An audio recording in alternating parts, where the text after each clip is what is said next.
Hola a todos y todas y todes, muy buenas tardes. Estamos otra semana más con Museos en Cuarentena, acá en Museo de los Museos, otra sesión más, ya la número 11. La verdad es que me sorprende bastante llegar a este punto. Siempre digo que no sé si es bueno o malo, pero por suerte, en mi caso en particular, estamos ahí conservando la salud. La familia también está bien. A diferencia, bueno, muchos otros compatriotas que están pasando bastante mal en este momento, aquí las cifras se han disparado con respecto a la pandemia, así que nada, hay que seguir adelante. Nosotros pensamos seguir con el proyecto hasta que conservemos este estado de aislamiento, específicamente acá en Santiago. Y bueno, como todas las semanas, queremos invitar a nuestro colaborador que nos visita desde Argentina, así que antes de partir voy a dar paso aquí a nuestro amigo de la semana, que es Eduardo Ribota. ¿Cómo estás, Eduardo? Estás con el micrófono apagado, en primer lugar. Hola Ahora Esteban, sí. ¿cómo estás? Bien, bien, muy bien, muy bien. Gracias por la invitación. Buenísimo, Eduardo. Nosotros muy contentos de que puedas participar de este espacio y desde luego la gente que se viene conectando ya ahora en la transmisión debe pensar exactamente lo mismo. Y antes de partir ya con tu presentación, quiero que nos conectemos a Instagram para que empecemos en paralelo y luego paso a presentarte para quienes no te conozcan. Así Ok, que voy a empezar el en vivo acá en Instagram y damos curso ya a la sesión 11 de Museos en Cuarentena. Y estamos ahora en vivo.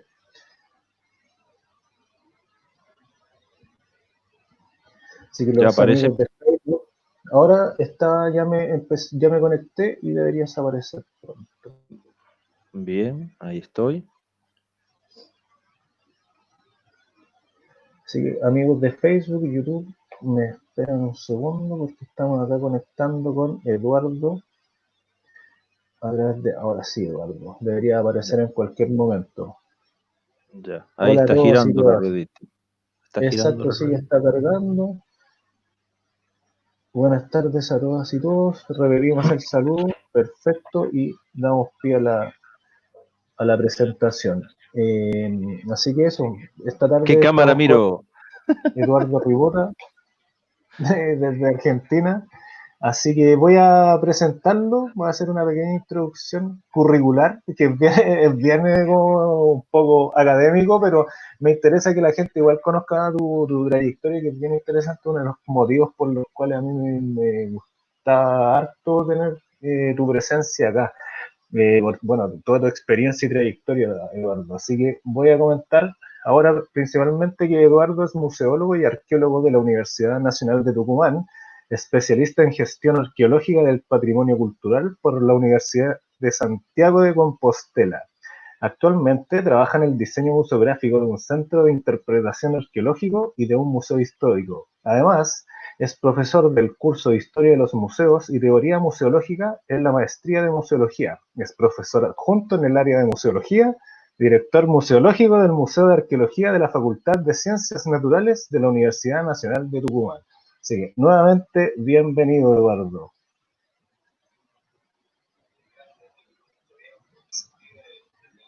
Yo te, yo te escucho perfecto, de todas maneras, igual espero los comentarios desde Facebook si se escucha súper bien. Me parece que sí, porque acá la gente está, al menos por Facebook e Instagram, mandando salud. Yo creo que en cualquier momento, si no se escucha, nos avisan inmediatamente. Así que, bueno, Eduardo, como todas las semanas, uno de los principales motivos de este lugar de encuentros que se ha transformado Museos en Cuarentena es saber de tu persona.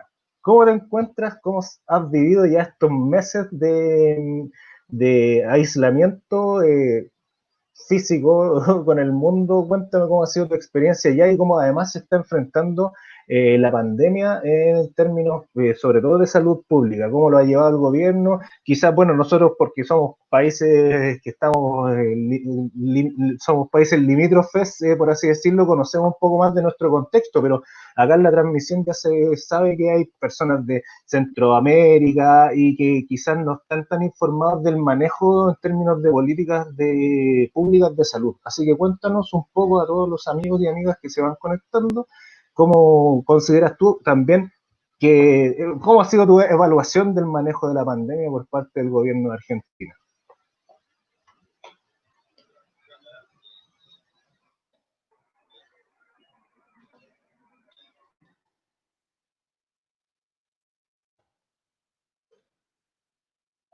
Eduardo, disculpa, me dicen ahora que tu micrófono está cerrado en Facebook, ese debería abrirlo, sí. No, pero en StreamYard lo tienen muteado. Y eso después se traslada a Facebook. Por eso me comentan desde ahí. Eso, ahora ¿Ahí? sí. Perfecto. Sí, perfecto. No, te decía que, bueno, nosotros, tanto mi familia como yo, la verdad que no hemos tenido ningún problema de salud, ni ningún problema económico, ni ningún problema laboral. Nos desempeñamos por este medio. En el caso de mi esposo y yo, que somos docentes universitarios, damos clases o charlas, etcétera, todo vía internet, ¿no? Pero un poco para contestar tu pregunta, y toda mi charla va a estar basada, como siempre digo yo, en ideología. Yo no puedo concebir a los museos o a nada sin la ideología, por lo tanto ya desde el momento que hablemos de salud ya estoy hablando de ideología. Primero las cifras duras. Hoy hemos sumado en total, desde que comenzó la pandemia en Argentina, 735 muertos, que si bien parecen no tantos comparado con otros países, son 735 compatriotas que ya no los tenemos. Hemos tenido un pico de 1.225 contagiados hoy, que es el máximo para la Argentina, y tenemos 25.987 contagiados en total, con 7.991 recuperados. Desde mi punto de vista, obviamente, el gobierno ha hecho muy bien las cosas, e inclusive, como posiblemente sepas, también ha apoyado a la cultura, creando y enviando fondos para los que puedan, los que se han presentado, digamos, fondos para la cultura, ha ampliado hospitales, ha también incrementado la cantidad de respiradores. Pero ¿por qué digo que la ideología está presente? Porque 300 personas firmaron una lamentable, desde mi punto de vista, una lamentable carta que se llamó La Infestadura, en donde decían que la democracia argentina estaba en peligro. Yo quiero recordarle a los que no son argentinos que hace 5 meses votamos y democráticamente este gobierno ganó con más del 48%, por lo tanto no corre peligro bajo ningún punto de vista, pero obviamente los firmantes tenían otro signo político, otra ideología, y lo llamaban infestadura, y decían que estaba en riesgo la democracia, una falacia total. Yo me sumé, esos fueron 300 personas las que firmaron eso. Yo fui uno de los tantos, 18.000, que les respondimos 2 días después contestándole de que no era así, y la carta se tituló, la respuesta se llamó Un esfuerzo adicional por salvar vidas. Entonces quiero decir que evidentemente la ideología siempre está presente, hasta inclusive en estos casos de la salud, que aparentemente la gente supone que no tenemos democracia cuando, como repito, se ganó legítimamente el gobierno por un 48% de los votos de los argentinos y hace solo 5 meses que está. Entonces, ¿qué es lo antidemocrático? ¿Están los 3 poderes? ¿Están el Congreso funcionando? ¿Está actuando la salud? En fin. Entonces, por eso te digo, la ideología siempre está presente, ¿no? De todas maneras. Y bueno, me parece interesante ver cómo al menos el gobierno de Argentina afrontó de una manera bastante más como radical desde el inicio, que ha sido totalmente diferente a lo que pasa acá en Chile. Acá ha sido bien laxo el control de la pandemia, se han establecido unas cuarentenas locales que finalmente a la larga han dado pésimos resultados. De hecho, aquí en Chile ya estamos en un un gran problema. Se decretó ya la cuarentena total en toda la región metropolitana. Algunas como comunas que faltaban hoy van a pasar a estar en cuarentena, otras regiones que también estaban colapsando porque efectivamente ya se estaban viendo que esta estrategia la verdad no estaba dando fruto, y lo peor aún es que el sistema de contabilización de personas fallecidas ha sido realmente un desastre, ha sido bien, bien nefasto acá en el país, y pasamos desde el fin de semana contabilizar cerca de 119 a cambiar un poco los parámetros de esa contabilización de personas fallecidas a más de 200. Así que hay aquí un lío con respecto a ese tema, y de verdad que siento yo una envidia sana del manejo de la pandemia. Incluso, según he entendido, que hoy en día igual están generando algunos espacios de libertades como para salir a hacer deporte, algunas otras cosas que al principio claramente fueron más radicales, pero hoy en día igual eso se ha estado como manejando de una manera más flexible. Creo yo que esa era la forma inicial, pero con la parte de Chile estamos bastante mal al respecto. De hecho, estamos bien, vamos ascendiendo y no tenemos para cuándo aplanar la curva, no estamos ni cerca. Sí, sí, sí, sin duda. De todas maneras, como decía el querido Galeano, los miedos masivos de comunicación también distorsionan mucho las cosas, en Argentina como en todas partes del mundo, porque en realidad nuestro país podemos dividir en estos momentos, y hace bastantes semanas ya, en dos grandes realidades muy distintas. El 93% de los casos se está dando en el Gran Buenos Aires y Capital Federal. Hay 18 provincias, entre las que está Tucumán, en donde no tenemos ya cuarentena, donde sí tenemos un distanciamiento interpersonal, donde todavía no han abierto los museos o los teatros, pero ya hay una fluidez muy grande en las actividades. Hay provincias como Catamarca que jamás han tenido un solo caso. A lo largo de todos estos meses, Catamarca no tuvo ninguno, y Formosa recién hoy o ayer, no recuerdo exactamente, creo que ayer, tuvo recién su primer caso, y de una persona formoseña que viajó de Buenos Aires a Formosa. Entonces las realidades son muy distintas. Hay una enorme cantidad de contagiados, principalmente en Capital Federal y en el Gran Buenos Aires, y hay cifras no tan grandes, pero sí importantes en el Chaco y el Río Negro. Pero en el resto de las provincias ha sido y es muy diferente, ¿no? Sin embargo, los miedos masivos de comunicación están luchando, digamos, y hablando del gran problema que es la cuarentena, que económicamente vamos a morirnos, va a ser un desastre, etcétera, etcétera, como si los despedidos en Estados Unidos o la caída del PBI de Europa no haya sido también igual o peor que la que tiene Argentina, o la que tiene Chile, o la que tiene Brasil, ¿no? En el caso de Brasil, que no hace caso, digamos, a la cuarentena, y sin embargo su PBI cayó estrepitosamente, y también ha caído estrepitosamente el empleo, ¿no? Además, lo que no quieren entender, lo que aquí se les llama anticuarentena, es que los muertos no compran. Por lo tanto, de nada sirve abrir los negocios y abrir un montón de actividades si la gente está muerta, o se enferma y luego puede morirse, ¿no? O inclusive llegar a abrir una fábrica que comienza a trabajar, comienza a producir, que es lo que ellos sostienen, y de golpe la fábrica tiene que parar porque se enfermó la mitad del personal. Entonces, hay, como te decía, una cuestión ideológica muy fuerte, muy, muy marcada, y que existe en nuestro ámbito, en nuestra vida. Yo no puedo dejar de pensar, y siempre lo digo cuando hablo de los museos, ¿no? Por eso me causa sorpresa que todavía algunos sigan diciendo los museos no son neutrales, los museos no son neutrales. Nunca fueron neutrales. Desde el primer momento que se crearon a través del expolio de otras civilizaciones, de otra cultura. Por lo tanto, nunca fueron neutrales, ¿no? Y el silencio también indica que no hay neutralidad. O sea, no digo nada nuevo, como decimos en la Argentina, no descubre el agujero del mate, pero creo que hay que remarcarlo porque evidentemente hay gente que, yo no sé si por ingenuidad o porque a lo mejor no conoce tanto sobre la historia de los museos, dice los museos no son neutrales. Obvio. Claro, pero bueno, cada uno de nuestros actos es un acto político, hasta lo cotidiano, desde luego, así que me parece muy interesante lo que estás diciendo, y también lo que me llamó la atención, y en realidad yo pienso que una lamentable tendencia acá en Latinoamérica es que se ha privilegiado desde luego un tema economicista por la salud de las personas, pero nos encontramos con esa problemática. O sea, claramente tú lo señalabas de una manera muy explícita de que efectivamente sin personas sanas la economía de ninguna manera se va a reactivar.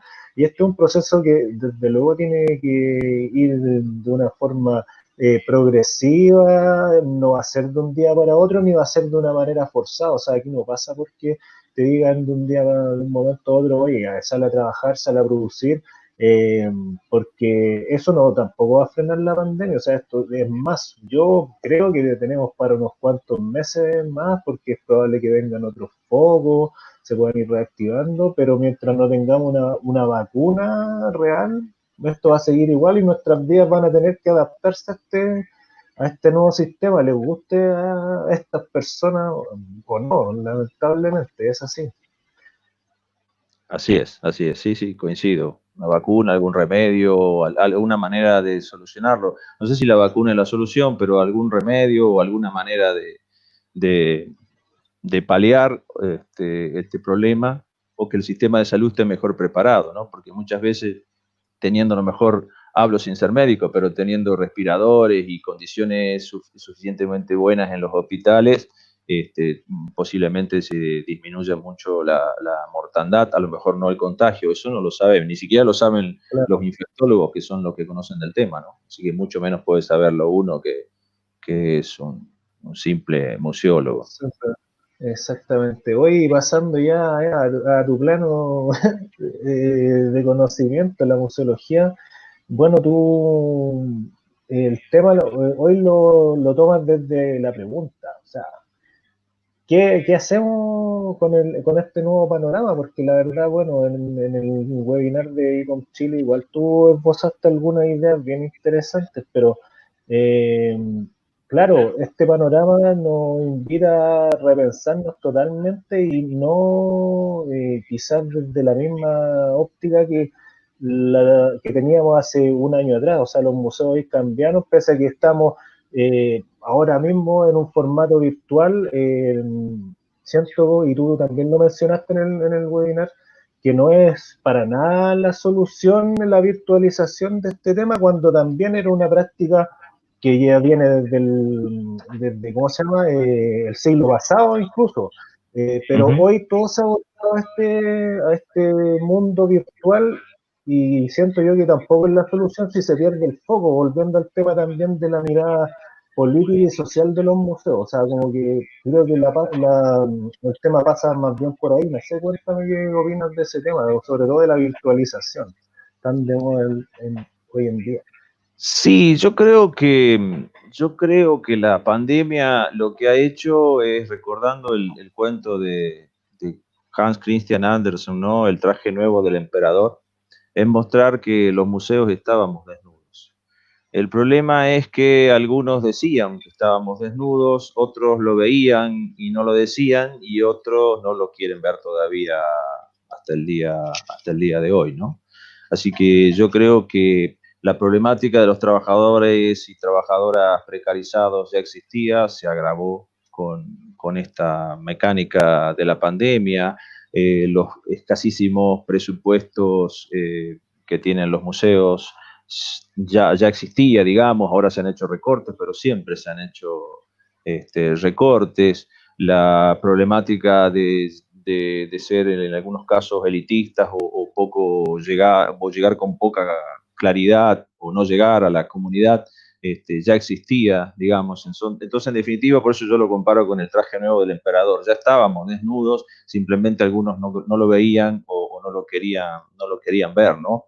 A mí me preocupa de la pandemia, ya lo he dicho otras veces, la pandemia va a pasar, en algún momento va a pasar, hay que tomar lo que ya sabemos, distancia entre las personas, el alcohol en gel, volver, eh, lo que pasa es que uno es viejo, digamos, pero se habla del aforo ahora y de un límite de cantidad de personas en las salas y en los museos, pero hace más de 20 años yo he recorrido museos en donde se hablaba de la carga que soportaba una sala, y entonces yo he entrado a una sala en donde decía máxima capacidad 78 personas, y entonces tenías un guardia que te contaba y si entraban más de 78 no existía. ¿Qué quiero decir con esto? Que ya hace más de 20 años, nada más que en esa época se llamaba capacidad de carga, tomándolo al término de la ecología, y que muchas veces en la noche de los museos yo insistía y algunos museos tomaron esa decisión, que la capacidad de carga excedía lo que podía soportar un museo y no había pandemia, ¿no? Le está pasando, y le pasa a los sitios patrimoniales, arqueológicos, ¿no? Machu Picchu, o Éfeso, o Faestum, o la Cueva de las Manos, lo que vos quieras, ¿no? Y te decía, a mí primero, antes que me olvide, quiero hacer un reconocimiento a Mario Vázquez Rubalcaba, que fue uno de aquellos mexicanos fallecido hace muy poco tiempo, uno de los grandes impulsores de la Mesa de Santiago del año 72, que marcó, como bien sabes tú y todos los que nos están escuchando, un cambio metodológico, ideológico y de prácticas en la museología argentina. Y si bien un poco más joven, pero también aportó muchísimo, en este caso para el Perú, mi recuerdo para Luis Repeto, que también falleció hace muy poco tiempo, dos grandes trabajadores de la museología latinoamericana, ¿no?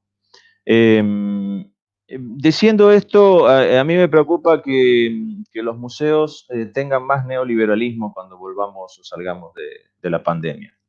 Mi preocupación es que la virtualidad ha fortalecido lo que dicen las empresas, que es no es, mejor dicho, que no se necesita tanto a los trabajadores porque todo se puede hacer por la virtualidad. Entonces yo creo que es un arma de doble filo. Y esa virtualidad, además de tercerizar, tiene el grave problema del teletrabajo, que también lo comenté en alguna otra, en la audición de ICOM, en la charla de ICOM. Ese teletrabajo va a despedir a más trabajadores, no solo a los educadores, obviamente, que son quizás los que primeros han sentido el golpe de los despidos y de la precarización, no solo en la pandemia, sino mucho antes, pero digamos la pandemia fue un golpe más, ¿no? Los educadores son como un boxeador que le pegan, le pegan, le pegan y le pegan y se levanta y le vuelven a pegar. Son quizás los más golpeados dentro de los museos, por ahí los administrativos tienen un poquito más de, no sé si de cintura llamarlo, siguiendo con el ejemplo de boxeo. A veces no hay equipos de conservación, pero son considerados importantes, la conservación y la restauración, pero los educadores son siempre, lamentablemente, usando un término antiguo, el fusible, ¿no? Lo que salta primero, ahora sería el disyuntor en realidad, o la llave térmica, son los primeros que saltan. Entonces, me preocupa eso, y me preocupa que la pandemia lo que va a hacer es incrementar las desigualdades, incrementar mucho más, porque va a salir fortalecida, porque alguien se inventa una vacuna o un remedio, se va a llenar de dinero con eso. Y no van a ser los museos los que reciban ese dinero. Alguien va a inventar ropas, viajes, hoteles, máscaras súper especiales, trajes astronáuticos para protegerse de la pandemia, y no vamos a ser nosotros los que recibamos esa ventaja, sino los otros. Entonces, a diferencia de lo que algunos piensan, que la pandemia nos va a sacar mejores y nos va a modificar, la pandemia no puede modificar lo que ya está mal. Si nosotros no cambiamos, la pandemia no lo va a cambiar. Entonces, mi gran preocupación es esa, que el neoliberalismo va a salir más fortificado, más fuerte, y la prueba son Bolsonaro y Trump. A pesar de la terrible cantidad de muertos que tienen, no han perdido ni un ápice prácticamente de su poder, haciendo todo mal, apuntando a un fortísimo neoliberalismo. Inclusive Johnson en Inglaterra también, después un poco que cambió cuando le tocó a él, ¿no? Porque ese es el problema del neoliberalismo, es súper individual. Entonces si no me pasa a mí, Claro, no pasa nada. No pasa nada, ¿no? ¿Qué es lo que pasa con los anticuarentena? Como yo no estoy enfermo, yo quiero salir a correr, yo puedo comer banana con cereales y después miel y hacerme, no sé, tomarme un whisky a la noche mientras escucho música, pero no me pero las importa que el otro personas no tenga mayores para que se, comer o que esté muerto de frío, claro, ¿no? Eh, entonces me ¿no? preocupa mucho eso, cómo vamos a salir. Quiero decir que tengo ya una postura tomada, voy a decirla obviamente después más adelante en la charla, ¿no? Otra cosa que quiero decir también es que el neoliberalismo se ha metido en los museos con tal fuerza que algunos no se han dado cuenta. Y, por ejemplo, yo en todos estos meses he escuchado a los museos italianos quejarse porque han perdido una enorme cantidad de dinero por las entradas. Pero resulta que los que más perdieron entradas no son los museos, sino las empresas que manejan la venta de esas entradas. Entonces, los museos han sido tan poco astutos desde el punto de vista del capitalismo que han delegado en ellos, en empresas, la venta de las entradas y por lo tanto esa gran masa de dinero no vuelve al museo para que reinvierta en su persona, en sus trabajadores, o que reinvierta en la conservación, o que reinvierta en estructura, en exposiciones, en lo que ya sabemos que debería invertirse. Entonces me preocupa que esta virtualidad, que por ahora no es pagada, pero que todos están diciendo, mirá qué bueno lo que hace tal museo, tal otro, esto, etcétera, virtual, llegue el momento que haya que, como en los periódicos, como en los diarios, estar suscrito para poder verla. Falta así para que eso suceda. Cuando alguien se dé cuenta, vas a tener que pagar para ver el recorrido virtual del Louvre, o vas a tener que pagar para ver algo del MoMA, o cualquier ejemplo que se te ocurra, algo virtual. Falta muy poquito. En la industria de la música eso ya está pasando, o sea, yo creo que falta, como tú dices, bien poco para que eso ocurra, porque claro, tiene que pasar por un tema de, entre comillas, sustentabilidad, pero en esos casos, sobre todo en los museos que tú denominaste como Frankie Museos, como en la franquicia, que hay un tema que no va solamente por una autosustentación de esas instituciones, sino que más bien por generar ingresos igual, pues, o sea, una cosa va por ahí. Así es, y van un paso adelante, por lo tanto, yo lo estoy viendo, no sé cuántos de los museos lo estarán viendo, pero ellos lo vieron mucho antes que yo. Así que no me cabe duda de que en algún momento van a empezar a cobrar para que usemos esa plataforma. A nadie se lo... Todos los periódicos eran gratis, uno podía ver todas las notas gratis, y de golpe, hace un tiempo, ya no podés. Te dejan, en este caso, te dejan ver a lo mejor las del COVID, porque es una pandemia mundial y demás, pero si quieres ver alguna otra nota, tenés que estar suscrito y tenés que pagar, y se te pone la pantalla en negro y demás, ¿no? O si no, comprar el diario papel, el periódico en papel, que ese no te queda otra más que pagar sí o sí. Entonces a mí me preocupa eso. Y para dar un ejemplo también de cómo siempre va el capitalismo y por ende el neoliberalismo, que es el que nos maneja al capitalismo, ¿no? Adelante, te voy a dar un ejemplo de un youtuber argentino que trabaja haciendo difusión de cosas culturales que a él le gusta, ¿no? Que vive en Inglaterra. Él trabaja y cuando tiene tiempo libre hace algo. Por ejemplo, hace un tiempo mostró la casa de Freddie Mercury, ¿no? Con eso él logró 1 millón de visitas. Yo no sé si los que nos están viendo y escuchando saben que el youtuber tiene algo que se llama el CPM, que es el clic por 1000 personas. Y el clic por 1000 personas representa ingresos. Y ya está estudiado. En este caso, este argentino, si el clic se lo hizo alguien de Estados Unidos, cobró 3,79 por cada 1000 clics.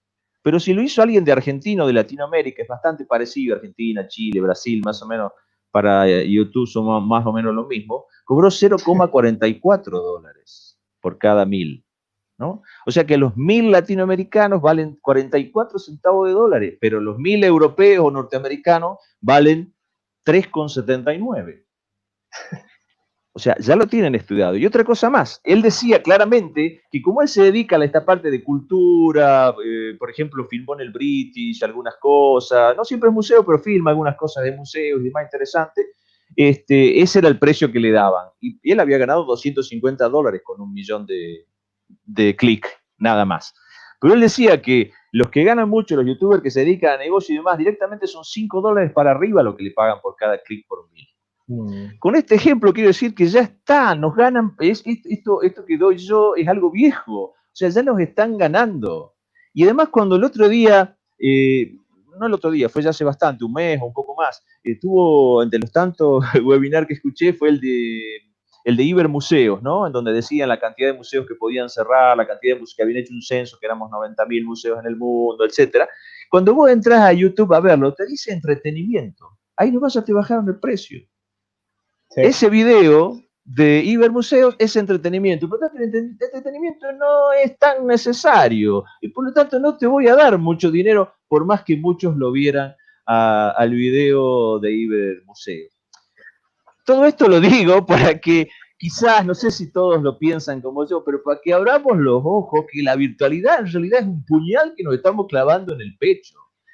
A ver, yo hago, de hecho, es una paradoja, estoy criticando la virtualidad a través de la virtualidad, pero, y no digo que no debemos usarla, yo lo he usado y lo sigo usando, Facebook, Twitter, Instagram, estoy en prácticamente casi todas las redes, sigo usando el viejo email y todo lo demás.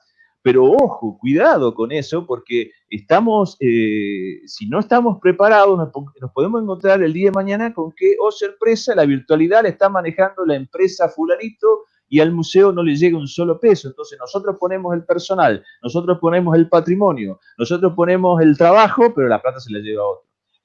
Entonces, hay que tener cuidado, digamos, con eso, ¿no? Sí, no sé si quieres, yo sigo, vos ya sabes, ya te he dicho, claro, yo puedo hablar. sí.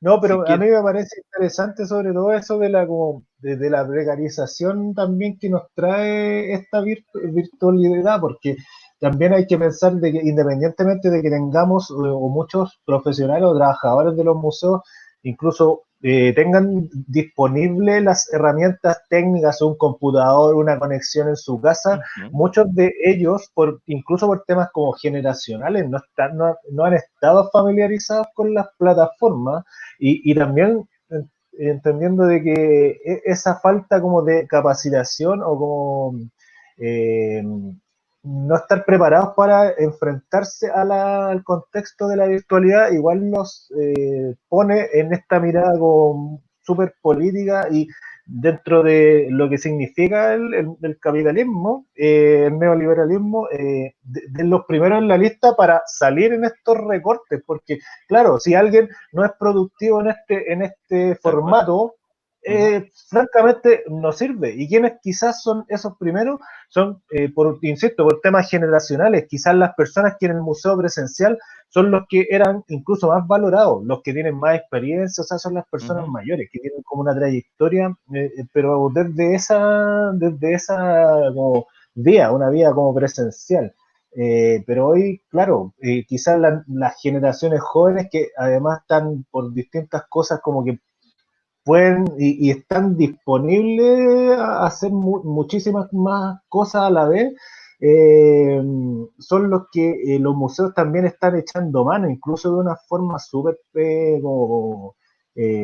precaria, como el tema de el trabajo honorario se llama acá en Chile, la tercerización de las actividades.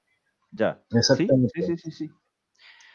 Bueno, y continuando con lo que más o menos he armado, porque he armado acá un pequeño anotación para mantener un orden, porque si no me iba a desviar mucho, ¿no?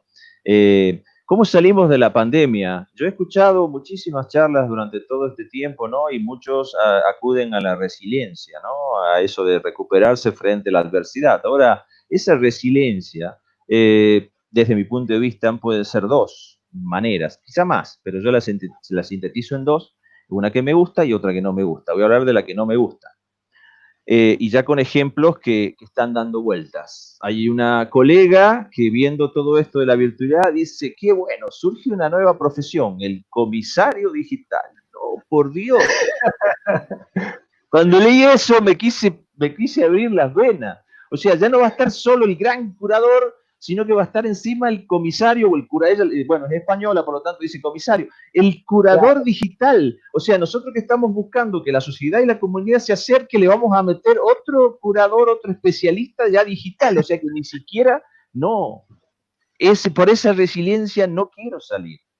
Otro ejemplo que quiero dar es un colega que habla de lo genial que son los tags, ¿no? Las famosas etiquetas. Entonces dice, tú puedes entrar al museo tal cual, no voy a dar nombres porque no vale la pena, pero los pueden buscar, existen, no son ejemplos que he inventado, son ejemplos de pocos días, pero existen, ¿no? Y entonces vos podés entrar por género a buscar una obra, o podés entrar por el color, o podés buscarlo a través del nombre del artista. Yo decía, otra vez, chocolate por la noticia, eso es una base de datos. Cuando yo hago una base de datos, le pongo palabras clave, le pongo si lo busco por el estado de conservación, si lo busco por el número de inventario, etcétera. y él decía como que era una gran revolución y decía, así no se arma cronológicamente una exposición. Otro chocolate por la noticia, eso se llama museografía. La museografía decide cómo, cuándo y cómo lo vas a mostrar, ¿no? Bueno, esa resiliencia que también está dando vuelta, que es nueva, no me gusta. A ver, no voy a impedirla, obviamente, pero sí, acá veo una colega que me dice, comisario, me ayuda, pero lo usan los españoles, querida Claudia. No es un invento mío tampoco. La palabra asusta, pero es lo mismo que curador, para traducirlo a lo que se usa en Latinoamérica. Sí, no, bueno. Y otra cosa, otra resiliencia que tampoco me convence es un gran museo que habla de que ha movido 200 obras para hacer una nueva exposición y como una cosa increíble ha logrado que una pintura barroca del 1656 esté al lado de una pintura barroca de 1657 después de 90 años. Casi me desmayo cuando vi el logro de la exposición que abren ahora, va a ser ese, poner una pintura barroca del 56 al lado de una barroca del 57. Y eso es la gran resiliencia. Estamos haciendo lo mismo. Es como yo decía otra vez con el ICOM de Chile, eso es gatopardismo, es hacer lo mismo. No tiene ningún sentido. Además, habla del diálogo de los maestros. Todavía estamos con los maestros a esta altura. Todavía cuando se trata de hablar con lenguaje inclusivo, se trata de que el feminismo recupere o gane terreno, etc. Bueno, no voy a dar una charla sobre eso porque ya me vas a tener que tener 4 horas hablando acá. Pero digamos, los maestros dialogan. No, señor, no dialogan los maestros. No dialogan los maestros, eso es para un especialista. Seguimos en el museo de 1910 todavía, ¿no? Entonces, esa resiliencia que ya está funcionando, que son inauguraciones que se han hecho, o sea, no las invento, están hechas en Europa, no quiero esa resiliencia. A mí me parece que eso no sirve, es más de lo mismo. La única diferencia es que voy a ir con un barbijo y que voy a ponerme alcohol en gel en la entrada y que no voy a poder tener un folleto de papel porque no me lo van a dar. Y que voy a tener un aforo controlado y que voy a tener 10, 15 metros de separación con el otro visitante. Pero después es lo mismo que antes de la pandemia, o quizá peor, o quizá peor. Entonces, por el otro lado, como bien sabes, y ya lo dije, ideológicamente yo estoy de acuerdo un 101%, no un 100% con la museología social, ¿no? Y sin embargo, ahí tengo una preocupación. Tenemos la teoría, pero ¿qué pasó con la teoría? ¿Nos resignamos? ¿Nos encerramos? ¿Nos acobardamos? ¿Nos vencieron? ¿Por qué digo todo esto? Porque salvo contadas excepciones, por nombrar una y que tú también la conoces, el Museo de la Memoria de Medellín, que salió a los barrios a ayudar, a recorrer y etcétera, los demás nos quedamos cómodamente, como estoy ahora, cómodamente en la casa y todo lo que pasaba afuera, que, no, vamos a hacer una exposición después para el problema del feminismo o para la minoría LGTBIQ o vamos a hacer algo contra el racismo, porque ahora se descubrió el racismo porque mataron a Joy en Estados Unidos. Otro chocolate por la noticia, todos los días chocolate por la noticia y el agujero del mate. O sea, ahora se descubre el racismo. A ver, en Argentina, por primera vez en la historia, después de más de 200 años, tenemos una embajadora afro-argentina. Eso sí es una buena noticia en el Vaticano. Pero ella dijo que fue nombrada inmediatamente después que matan al chico Báez, 10 rugbyistas lo matan, y lo matan diciéndole negro de M, ¿no? Entonces, que desde el punto de vista del color ni siquiera era negro, era marrón, y además lo que yo siempre le digo a mis alumnos, tenemos 2% de diferencia con el ADN de los monos. Todo lo demás, ojos celestes, piel oscura, piel clara, alto, bajo, gordo, lo que sea, no tiene ningún sentido, son rasgos secundarios. Tenemos solo esa diferencia de ADN, ¿no? Entonces yo creo que la salida de la resiliencia tiene que ser con un museo que esté para, por y trabaje con la comunidad. Sí o sí, no queda otra, y que busquemos nexos entre los museos y que busquemos nexos con lo que trabajan fuera de los museos, como la Cruz Roja, como ONG, como la salud, la psicología, etcétera, y llevarlos para contener allí a la comunidad. Me viene a la mente algo, escuché hace unos días una charla del querido Mario Chagas con Pablo Nacimiento y él decía, el museo es de relación, no de acumulación. ¿no? Y yo siempre digo que el museo es vida y relaciones humanas, por lo tanto, a ese museo tenemos que apuntar. Por ejemplo, alguna propuesta de recorrido me podrían decir. ¿Qué podemos hacer? Y vos que sos educador, las conocés. Yo creo que podemos hacer lo que yo he llamado el recorrido pulpo o araña, ¿no? Que es simplemente el mediador o la mediadora se ata una soga y de esas sogas salen distintas sogas de largo diferente y metros y colores diferentes y ahí está la gente. Entonces va avanzando como una araña haciendo la mediación, pero con la gente con el distanciamiento personal. Algo sencillo, pero que se puede hacer, ¿no? Otra cosa que pienso que se puede hacer, algunos lo hacen, es recorrido con pictogramas. Hay programas libres como el Ábralo o como el Pictotea, etcétera, y algunos me pueden decir, bueno, pero no todos tienen celulares y la distancia, el color, bueno, ok. Y ahí me acordé de Love Actually, una película, no sé si la habrás visto, que se llama Realmente Amor, en donde Andrew Lincoln, que hace de Mark, se le declara a Juliet en la puerta, poniendo los villancicos de Navidad, y como se había casado con su amigo, no podía, ¿la viste? Y entonces él le va mostrando carteles en donde le va diciendo que la ama, que la quiere, pero que respeta que se haya casado con el otro, etcétera. Bueno, yo pensé lo mismo para una visita con la gente, inclusive con gente de 80 años, no estoy pensando solo de niños o de adolescentes, en donde a través de simples carteles o cartulinas vayas mostrando más allá. El mediador tiene muchísimos recursos, pero a mí me parece que esos pueden ser recursos que mantengan la distancia, que estén con el patrimonio cercano y que den un mensaje diferente, de aproximación, ¿no? Por otro lado, no sé si quieres interrumpirme o quieres preguntarme. Bueno. De hecho, continúa con tu idea. Yo te voy a avisar un poquitito antes para que igual abramos un poco el espacio de la participación, porque bueno, comentarios ni de cuántos hay. Quiero ver si hay alguna pregunta, pero sigue desarrollando tu idea que está muy interesante, sobre todo ahora que entramos a la parte donde tú das como soluciones o esbozas posibles formas de interactuar con las personas en este nuevo contexto. Sí, no solo con las personas, sino también dentro de los museos. No sé si será cierto, pero el guionista de Rhapsody, de Bohemia Rhapsody, la de Queen, ¿no? Les hace decir cuando se reconcilian, porque Freddie Mercury se había ido, le hace decir que a partir de ese momento nadie es dueño de la letra ni nadie es dueño de la composición, que todos son dueños y el tema va a ser de Queen, ¿no? Ya no de Freddie o de Slack o del que sea, ¿no es cierto? Eh, yo creo que eso tenemos que adoptarlo en los museos. Ya basta de que solo figure el director, la directora o el curador o la curadora y no hay área educativa, no hay área de conservación, no hay área administrativa. Tenemos que ser como eso que escribió el guionista, uno solo, o sea, el Museo Violeta Parra, el Museo de Bellas Artes, todos juntos, ya basta de separarnos. Inclusive el otro día escuché que vos participaste como expositor la charla de SECA, en donde hablaban de la sindicalización de los educadores. Y a mí me vino a la mente la famosa parábola de los mimbres, de los 7 mimbres, ¿no?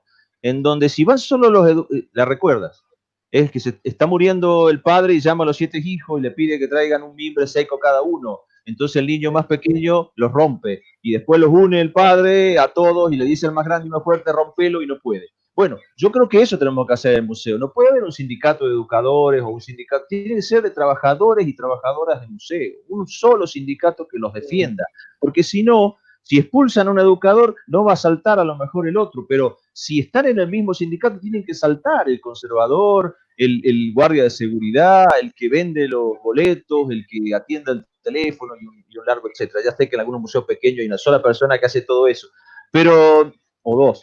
Pero debería estar también. ¿Eh? Debería estar sindicalizado también. Tiene que estar sindicalizado, pero no separado, como creo haber entendido esa noche en el SECA, donde hablaban del sindicato de los educadores, sí. Porque le pasa lo del mimbre. Separados los van a quebrar más fácilmente. Todos juntos, los trabajadores y trabajadoras va a ser mucho más difícil, ¿no?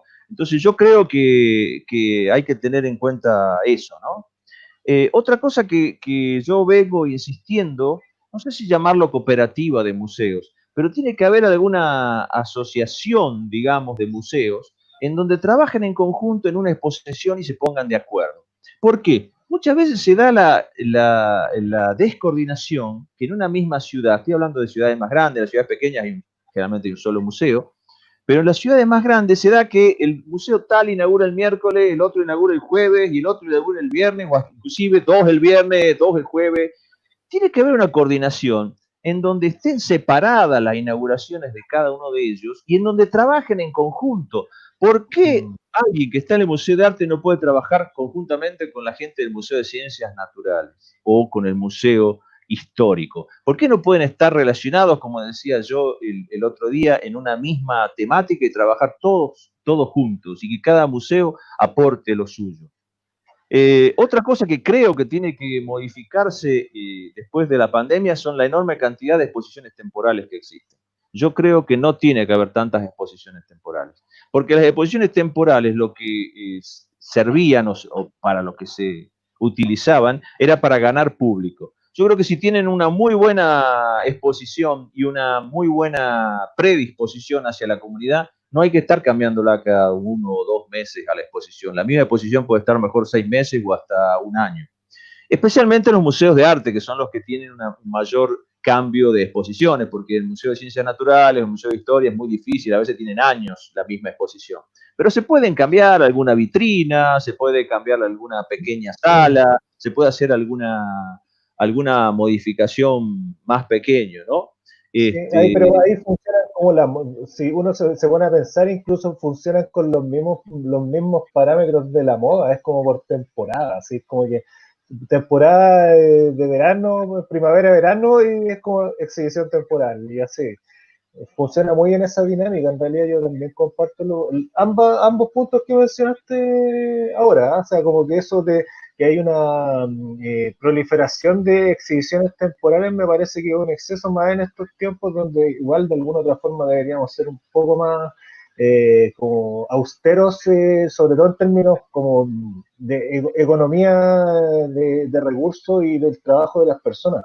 Y lo otro tiene que ver con el tema de también trabajar como colaborativamente. Siempre todas las instituciones museales trabajan mucho desde el ombligo. El otro día igual lo mencioné, porque igual se ha dado iniciativas bien interesantes en este formato, pero las instituciones solían o suelen trabajar para sí mismas en vez de hacer un trabajo mancomunado en función de un beneficio social principalmente. O sea, creo que eso sí o sí debería cambiar como una forma del hacer de los museos, ya sean instituciones como más grandes o incluso comunitarios. O sea, deberían haber muchas mayores alianzas y trabajo colaborativo entre nosotros.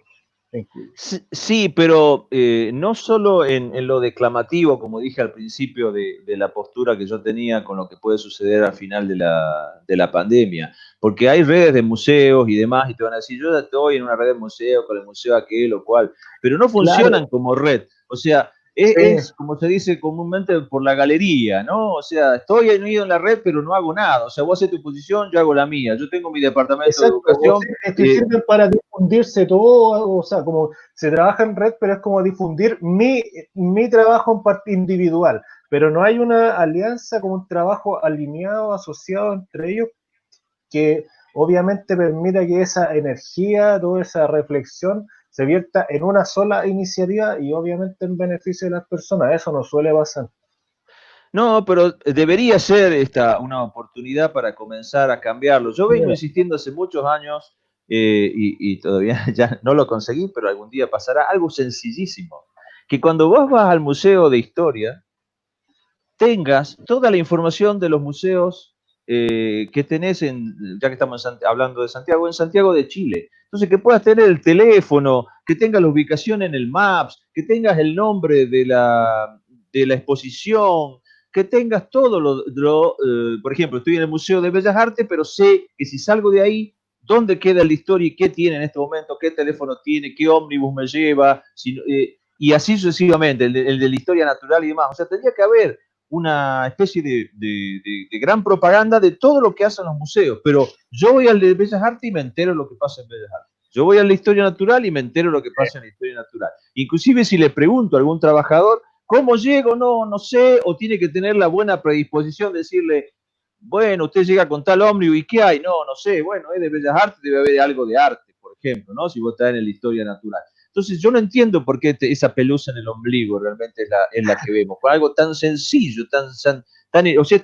otra vez estoy descubriendo el agujero del mate realmente, pero no entiendo por qué no se hacen cosas tan sencillas, que la pandemia tendría que demostrarnos eso, porque nosotros no hemos logrado demostrar a la sociedad que somos importantes, que somos esenciales. ¿Y por qué no lo demostramos? Porque estamos encerrados mirándonos siempre en el mismo espejo, ¿no?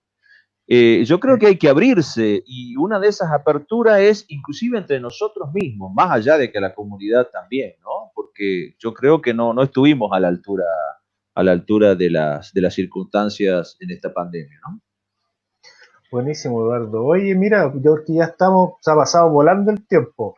52 minutos llevamos al aire y quiero dar paso a las preguntas y después, bueno, obviamente te voy a dar un tiempo también para que cierres tus reflexiones, pero ya para hacer también participar a nuestros y nuestras amigas de las redes. Voy a proyectar una pregunta es comentario, pregunta, pero es larga e interesante, de un amigo de acá de Chile que se llama Felipe Araya. La voy a leer para los amigos y amigas de Instagram. Dice, Bueno. pregunta que creo que el espacio público tomará más fuerza, llevar los museos e incluso determinadas colecciones a la calle de modo temporal.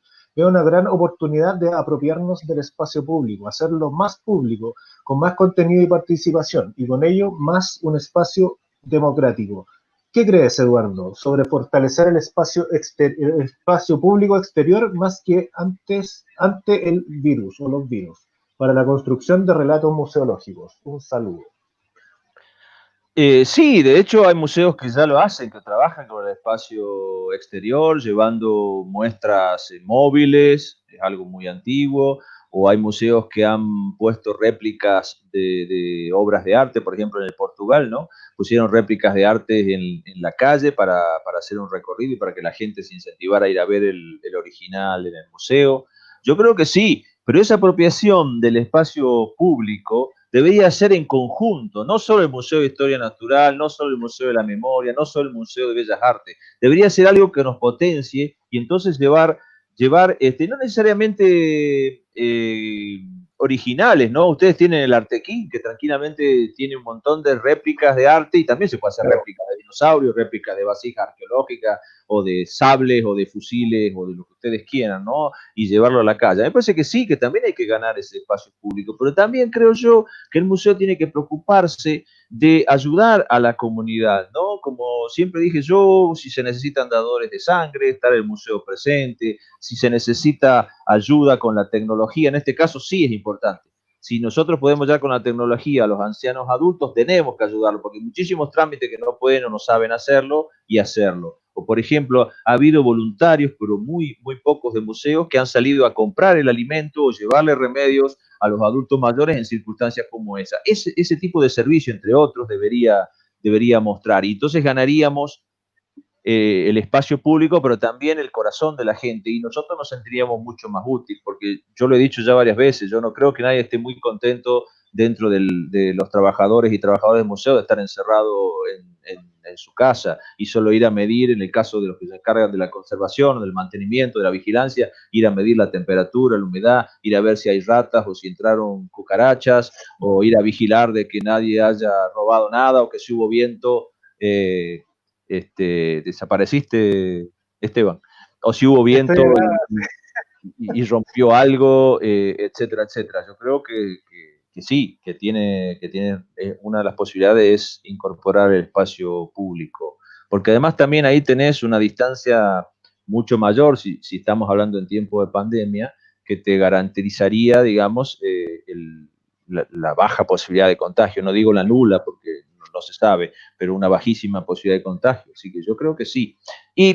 Pero también otra cosa que quiero destacar, cuando yo escribí aquello de en pleno conflicto social chileno, que ahora está bajo la alfombra por la pandemia, pero el conflicto chileno no ha desaparecido.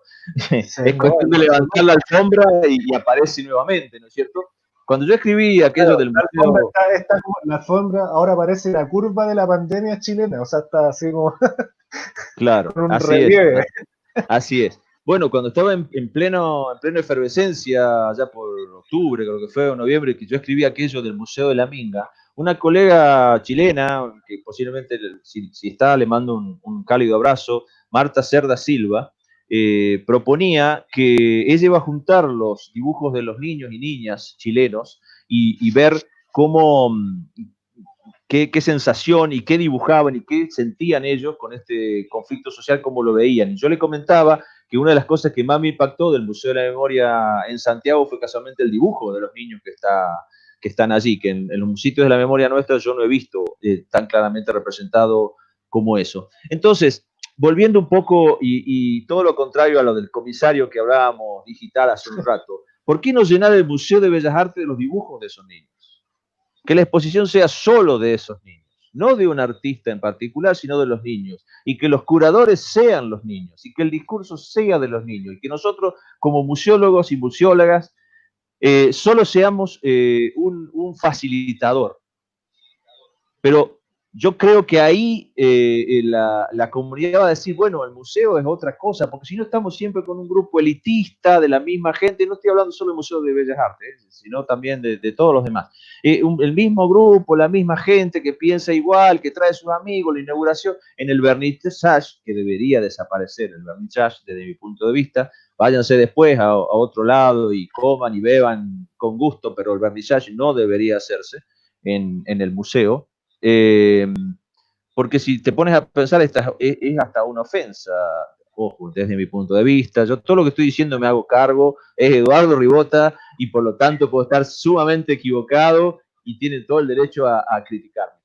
Pero es como hasta una afrenta, que siempre están los mismos en el vernissage. Y hay gente que a lo mejor a 3 cuadras del museo no está pudiendo ni comer, ni beber, ni nada. Entonces, ¿por qué hacer un vernissage? Busquemos otra manera de darle presentación a una exposición. Pero a mí esta idea de Marta, volviendo al tema, me parece súper interesante, llevarla directamente al Museo de Bellas Artes o al de la Memoria o inclusive al de Naturales o distribuirlos en distintos. Pero me parece que una idea muy potente es que alguien como los niños organicen una exposición. Un solo ejemplo, no es el único, ¿no?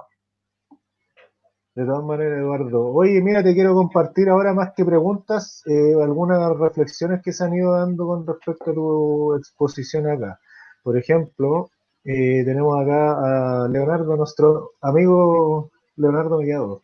Ah, un abrazo, Leo. Muy atento acá. Dice, debemos dejar de pensarnos y medirnos solo con la vara del museo, pues si no, nunca romperemos nuestro paradigma. Completamente Eso, de acuerdo. Yo escribí que hay que sacarse los ropajes viejos porque si no vamos a seguir siempre yendo al mismo lugar, ¿no?